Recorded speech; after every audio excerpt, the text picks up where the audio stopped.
Ya llegamos al siglo que nosotros recordamos, porque nacimos y vivimos la mayoría de nosotros, la mayor parte de nuestras vidas en el siglo XX.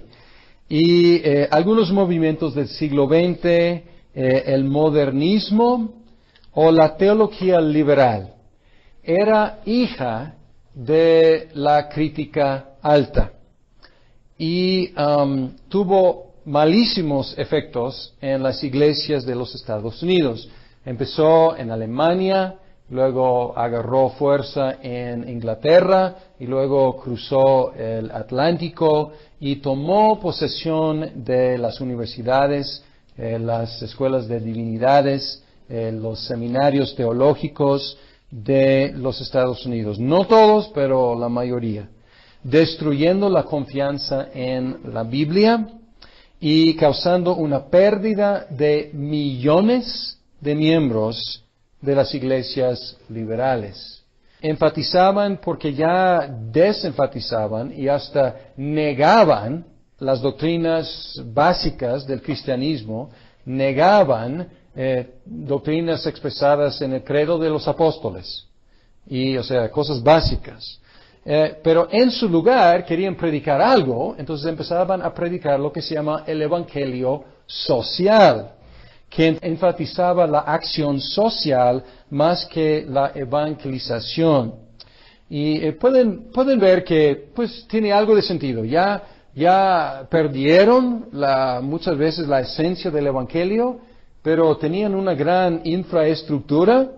Las iglesias metodistas, presbiterianas, bautistas, luteranas, anglicanas, hasta cierto grado la católica romana, todas fueron infectadas por ese modernismo. Y entonces tenían que hacer algo. Entonces pues querían hacer buenas obras, pero sin la raíz de las buenas obras, que es el evangelio. Algunos evangélicos reaccionaron enfatizando los fundamentos de la fe. Y aquí, un nombre que es muy común hoy en día, porque se aplica a muchas situaciones, hablan de los fundamentalistas. Aquí nació este movimiento fundamentalista. Y el movimiento fundamentalista era correcto, era limitado en su enfoque, pero era correcto en lo que afirmaba. ¿Qué afirmaba? Afirmaba que Jesús nació de la Virgen, que es Dios y hombre, que murió vicariamente en la cruz, que Él resucitó corporalmente, que la Biblia es palabra de Dios. Afirmaba cosas que son básicas, que son fundamentales para la fe cristiana a través de los siglos. Entonces no inventaba nada. Lo único malo, no puedo decir lo único malo, pero era reduccionista. Peleaban por ciertos fundamentos, ciertas doctrinas claves que eran necesario porque los liberales estaban negando esas doctrinas. Sin embargo, quedaba corto en su enfoque. Algunas denominaciones se dividieron, incluyendo la presbiteriana, y por lo general los liberales seguían en control de toda la infraestructura de las iglesias. Los seminarios, las universidades, los templos, y los fundamentalistas, o llegaron a llamarse los evangélicos, ellos a veces fueron echados fuera, y a veces bajo disciplina eclesiástica, como si ellos fueran los herejes. Y pues cuando la verdad es que lo contrario era cierto. Ellos no negaban las doctrinas básicas de la fe cristiana, los modernistas sí, pero los modernistas tenían el control y el poder político eclesiástico.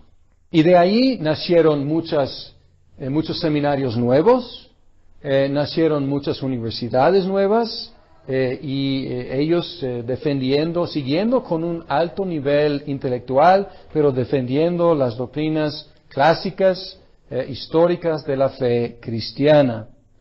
De hecho, el seminario que asistí yo, Westminster se llama, salió del seminario de la Universidad Princeton, que era el seminario presbiteriano. Y los que seguían con la doctrina histórica de la iglesia presbiteriana se sintieron con necesidad de salir y fundar un seminario que seguiría con esa tradición.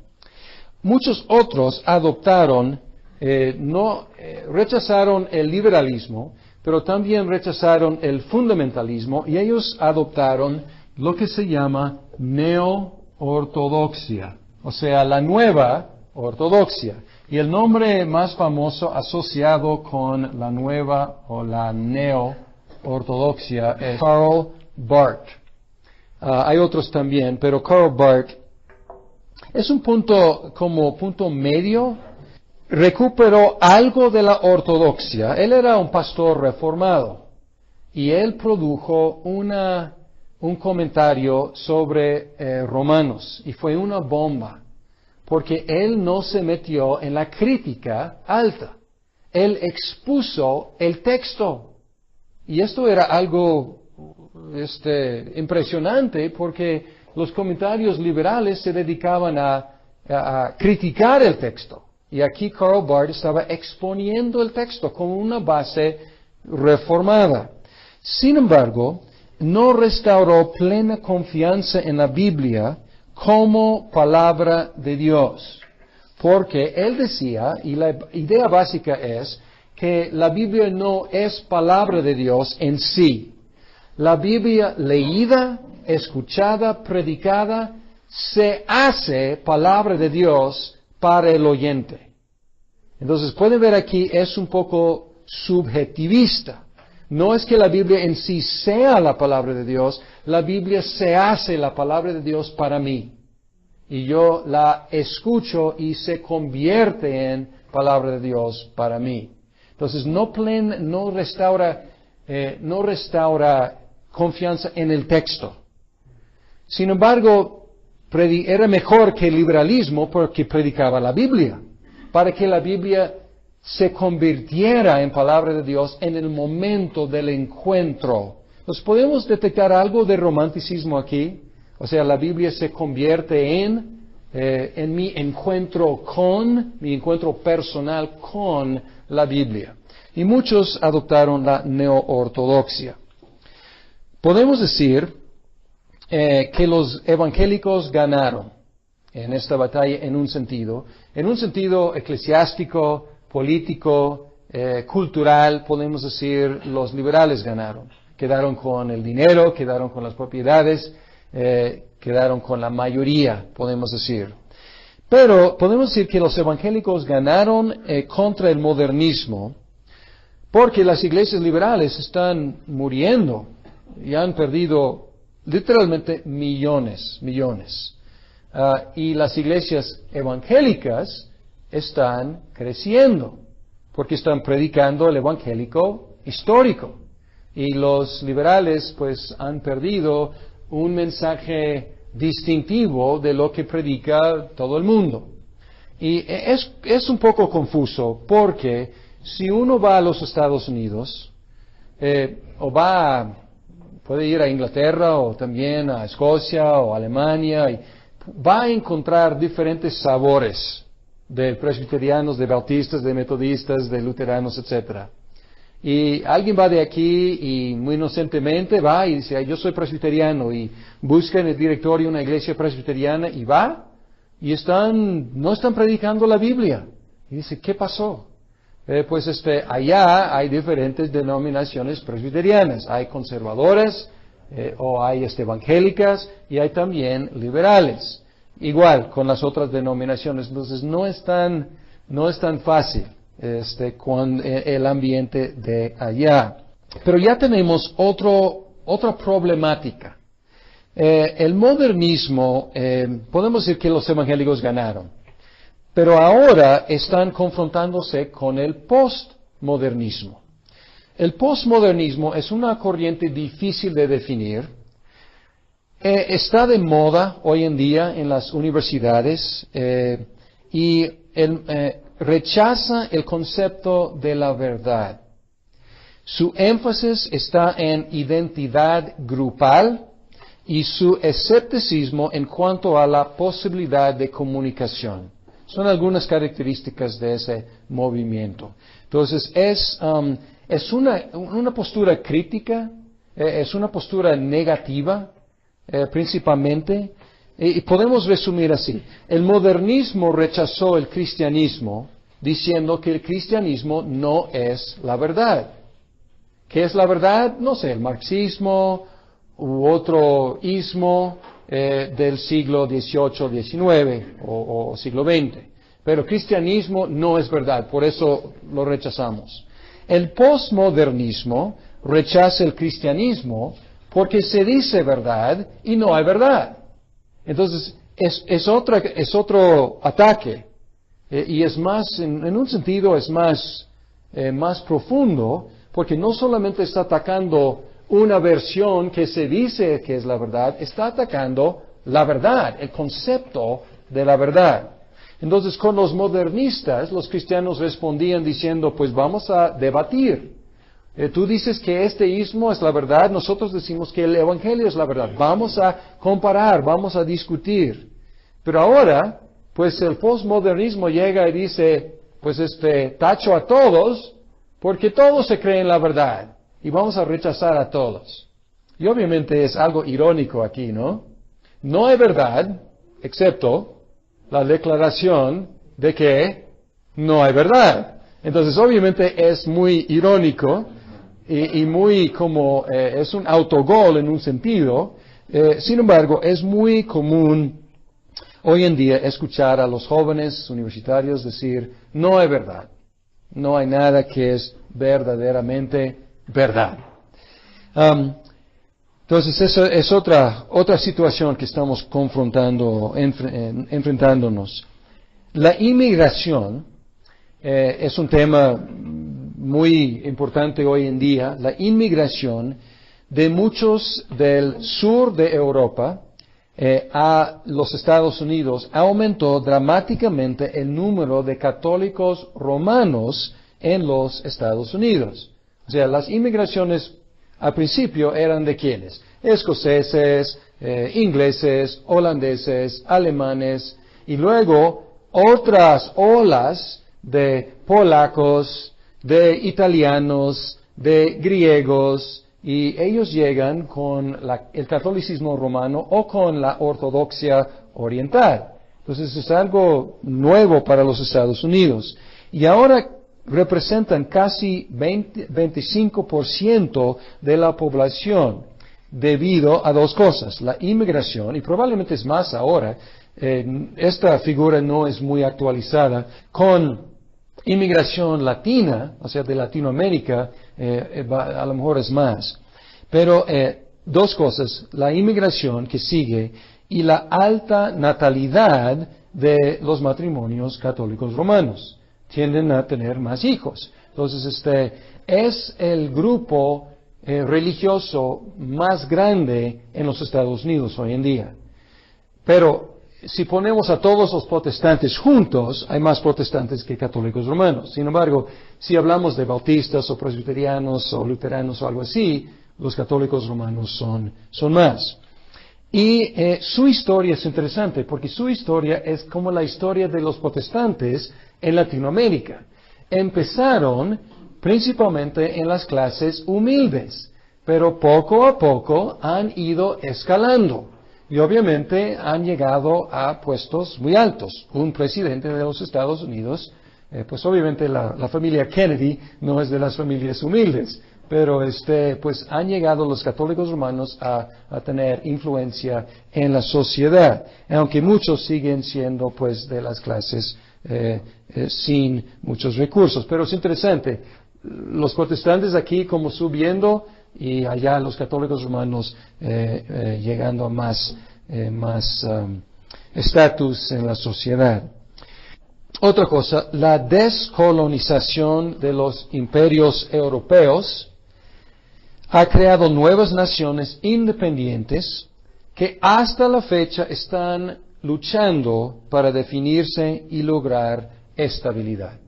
Podemos pensar en Latinoamérica, hay países que pues el mismo país en que estamos, México, después de 1810, pues hubo mucha inestabilidad por todo un siglo hasta que llegara a definirse muy bien. Y algunos países, después de haber sido liberados de sus conquistadores o colonizadores, hasta la fecha no han llegado a ser estables. Podemos pensar en algunos países en África que hasta la fecha no han logrado estabilidad. Un movimiento muy fuerte en el mundo es el movimiento de los derechos civiles. Y la idea es, podemos decir que no sabemos dónde nació precisamente, pero nació de las ideas liberales que apoyaron la Revolución Francesa, la Revolución Americana. Sin embargo, agarraron mucha fuerza en la época de la liberación de los esclavos. Y en los Estados Unidos, pues la idea de la igualdad para los negros, ahí fue como la primera gran causa de los derechos humanos. O podemos hablar también de los derechos de las mujeres, también el sufragio para las mujeres también. Son ejemplos de grandes preocupaciones por tener igualdad de derechos para hombres, mujeres, para blancos, para negros, etc. Y ahora, hoy en día, hay una gran preocupación mundial por los derechos humanos. Quizás no tanto en la práctica como en la teoría, porque obviamente están violados por todos lados. Sin embargo, es un punto de discusión muy importante entre las naciones. Desgraciadamente, ha tenido muchos efectos muy positivos, pero desgraciadamente todas las causas políticas y todas las causas morales ya tienen la bandera de derechos y todo ya es un derecho. Pues, ¿qué pasó con responsabilidad? No sabemos, pero todo es derecho y todos están peleando por los derechos. Y todo, desgraciadamente, el debate está como, viciado porque, ya todo ya ha llegado a ser un derecho. Otros grandes movimientos del siglo XX, obviamente el nazismo o el fascismo, y por un lado, y el comunismo por el otro lado, promovieron nuevos imperios bajo ideologías, sistemas ideológicos. Y aquí podemos ver el orgullo del modernismo. El modernismo era buenísimo para tener sistemas, para tener ideologías que iban a resolver todos los problemas de la humanidad. Y podemos entender algo de la desilusión de los postmodernos. Porque ¿qué pasó con estos ismos, este nazismo, este comunismo? Realmente llegó a garantizar alegría, igualdad, prosperidad para todo el mundo. Al contrario, llegó a su colmo en la Segunda Guerra Mundial. El nazismo cayó en la Segunda Guerra Mundial ante la fuerza armada de los aliados, que precedió las décadas de la Guerra Fría entre el primer mundo y el segundo mundo. Originalmente, esas descripciones, el primer mundo era los Estados Unidos y sus aliados. El segundo mundo era la Unión Soviética y sus aliados. Y el tercer mundo eran los países neutrales. Y en el tercer mundo, muchas veces, ahí estaba la batalla entre el primer mundo y el segundo mundo. O sea, muchos países donde el primer mundo y el segundo mundo batallaban para ver si el comunismo o el capitalismo iba a controlar el país. Pues después empezamos a hablar del tercer mundo, pensando más en términos socioeconómicos y en términos de desarrollo, pero originalmente esa descripción tenía que ver con ese gran conflicto de la Guerra Fría. El comunismo cayó durante la vida de la mayoría presente aquí, ante las fuerzas democráticas y liberales. y también podemos decir económicas. La globalización es otro movimiento de mucha importancia. Podemos pensar en la Unión Europea, podemos pensar en el Tratado de Libre Comercio entre Canadá, los Estados Unidos y México, y hay otros también en Sudamérica. Hay uniones de comercio donde tratan de promover la liberalización del comercio. Pero interesante, hay también, por un lado, como tratando de unificar países comercialmente, pero hay otro movimiento de la tribalización. Podemos pensar en Bosnia, podemos pensar en Somalia, podemos pensar en Ruanda.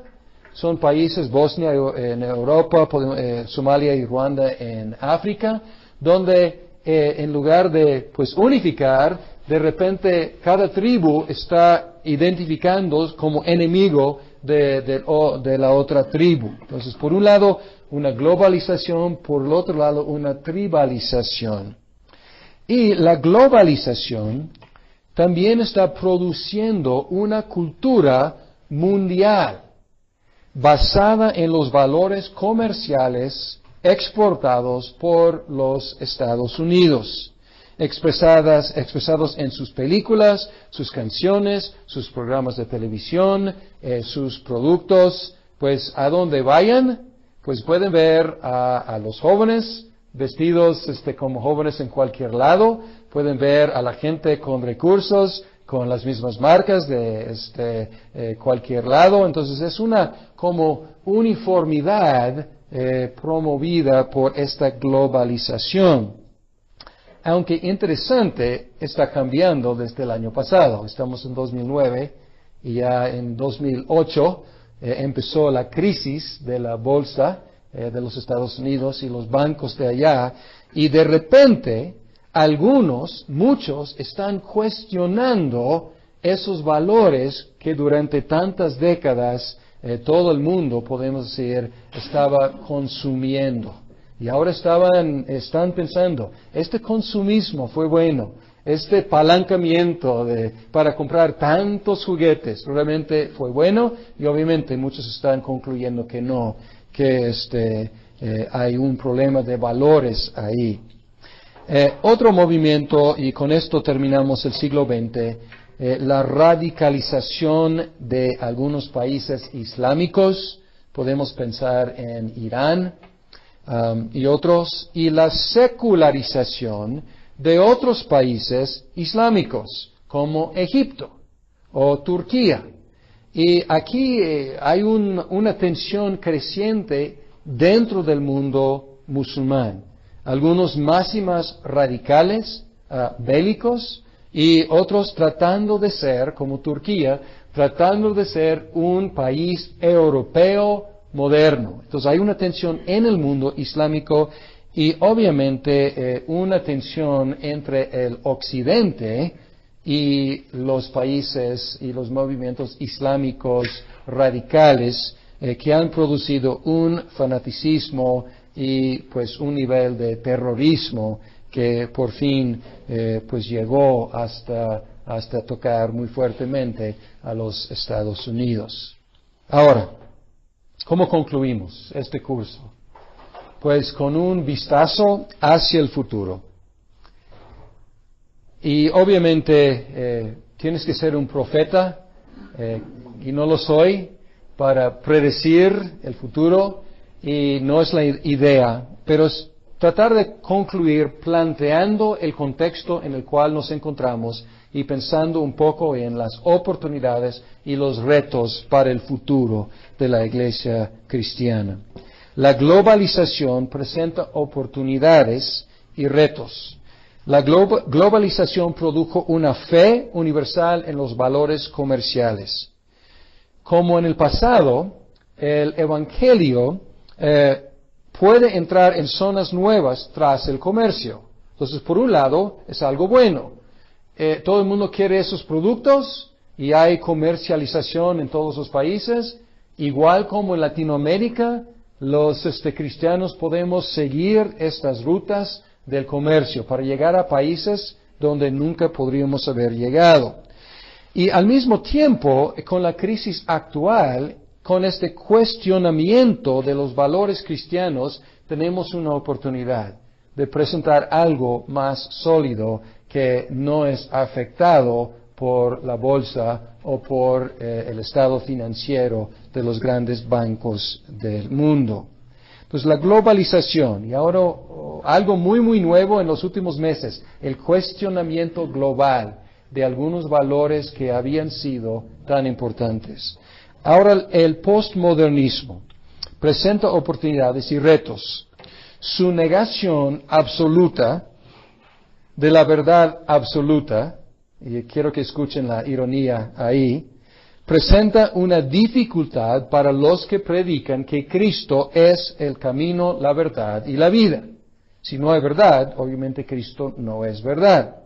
Sin embargo, el posmodernismo ha hecho la gente que dudara de su fe en el modernismo y puede prepararle para considerar posiblemente un mensaje premoderno. Porque el mensaje del Evangelio no es un ismo de la época moderna, es premoderno. Y posiblemente estos postmodernistas que están tratando de negar toda verdad, pues van a encontrar sin ninguna cimentación firme para sus vidas. Entonces podemos decir, ok, estamos de acuerdo, todos los ismos de la época moderna no fueron la solución, pero tenemos algo que queremos que consideren, que es algo mucho más sólido que cualquiera de estos movimientos.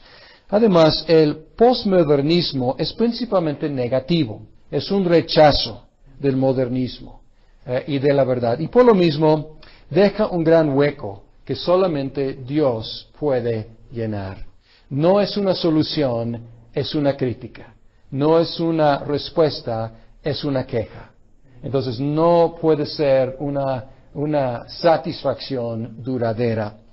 Y si han tropezado o caído todos los ismos modernos que prometieron salvación al mundo, es oportunidad para nosotros predicar un mensaje más antiguo y más sólido, el único que realmente puede traer salvación a nuestro mundo.